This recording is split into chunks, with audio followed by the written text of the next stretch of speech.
السلام عليكم ورحمة الله وبركاته. اهلا بيكم، وحشتوني جدا جدا جدا. النهاردة بإذن الله هنعمل مع بعض ايس كريم المانجا بطريقة سهلة جدا جدا وبسيطة، والنتيجة والطعم في منتهى الجمال. هنعمله بطريقة سهلة وبسيطة والنتيجة تحفة.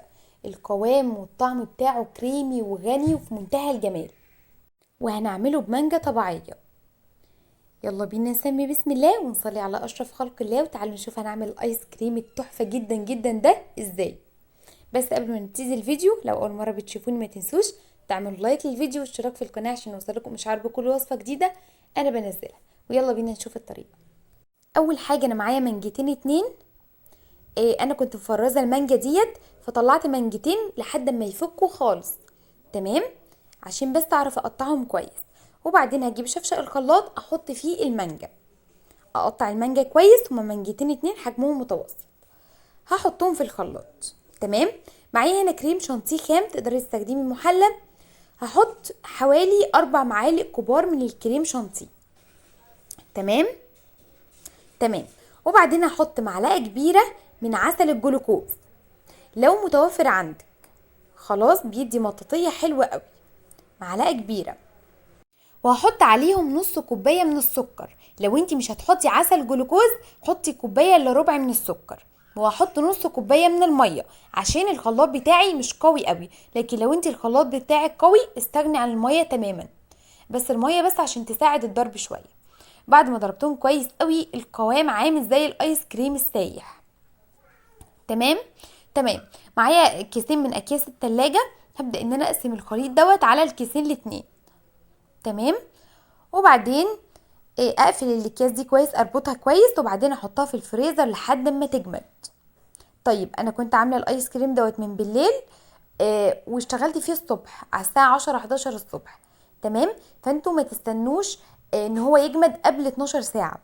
لازم يقعد في الفريزر 12 ساعه فيما فوق على حسب الفريزر اللي عندك. لازم الايس كريم يتجمد كويس قوي، يعني لازم خليط الايس كريم ده يجمد كويس. طيب لو انا بقى هشتغل في عجان عادي لما الايس كريم يبقى متلج او متماسك قوي، لكن لو انت هتشتغلي بمضرب عشان ما يتحرقش منك لازم تخليه يفك حاجه بسيطه. يعني تطلعيه من الفريزر وتسيبيه بره كده يفك حوالي 10 دقايق. تمام، عشان يبقى سهل في الضرب والمضرب ما يتحرقش مننا. وتقدري طبعا تشتغلي بالمضرب اليدوي، بس هياخد منك وقت شويه. انا فضيت الكيسين بس سبتهم يفكوا حاجه بسيطه عشان انا هضرب بالمضرب الكهربي، مش هشتغل في عجين. بس ما ينفعش تطلعي الايس كريم من الفريزر وهو سايح شويه. يعني ما تقوليش مثلا انا هضربه في مضرب كهربي فطلعه مش متماسك.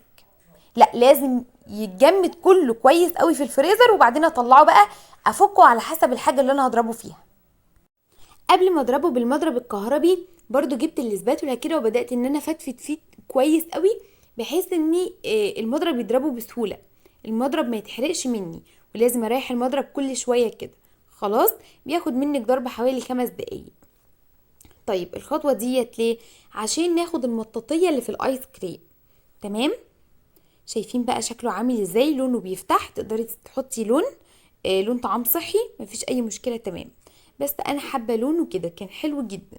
شايفين بقى المطاطيه والقوام عامل ازاي؟ حلو قوي. تقدري بقى تحطي في علب اللانش بوكس او علب او قوالب التوست زي ما انا عملت كده. وبعدين تقدري تغلفيه بستريتش راب او تحطيه في كيس، يعني تحطي القالب جوه كيس. ده او ده اللي موجود عندك اشتغلي فيه. وبعدين تسيبيه في الفريزر بقى لمدة مثلا انا سبته بالظبط والله يا جماعة 4 ساعات. خلاص، ممكن ياخد معاكي اكتر من كده او اقل من كده، بس طبعا سيبيه ياخد راحته. وبس كده عملنا مع بعض اسهل واطعم ايس كريم. تقدري تحطيه في بسكوتة او تحطيه في بولات كده او كده، طعمه حلو قوي قوي. جربوه وانا متأكدة انه هيعجبكم. وبس كده الفيديو بتاعنا خلاص خلص. يا رب يكون عجبكم والطريقة تكون سهلة وبسيطة، واشوفكم على خير الفيديوهات الجاية. والسلام عليكم ورحمة الله وبركاته.